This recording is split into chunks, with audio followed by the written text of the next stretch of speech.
வணக்கம். நான் தாமரை மனம் இல்லம். இன்றைக்கி நம்ம வெயிலுக்கு தகுந்த மாதிரி நம்ம கேழ்வரகு கூழ் வைக்கிறோம். அது எப்படி கூழ் காசுதுன்னு பார்க்கலாம் வாங்க.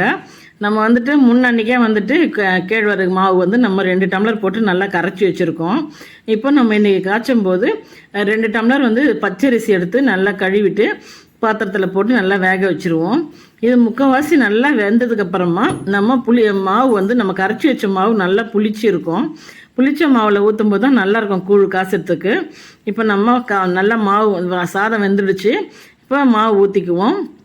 நல்லா கலரி கொடுத்துட்டு நல்லா கலக்கி கொடுத்தோம்னா நல்லா கெட்டிப்படாமல் வரும். இப்போ மாவு ஊற்றிக்கும் போது நல்லா ஊற்றும் போது நல்லா கலரிக்கினே இருக்கணும். நல்லா கலரி கொடுத்துனே இருந்தோம்னா தான் ரொம்ப நல்லா கெட்டிப்படாத வரும். இது நல்லா வேக வச்சுருவோம்.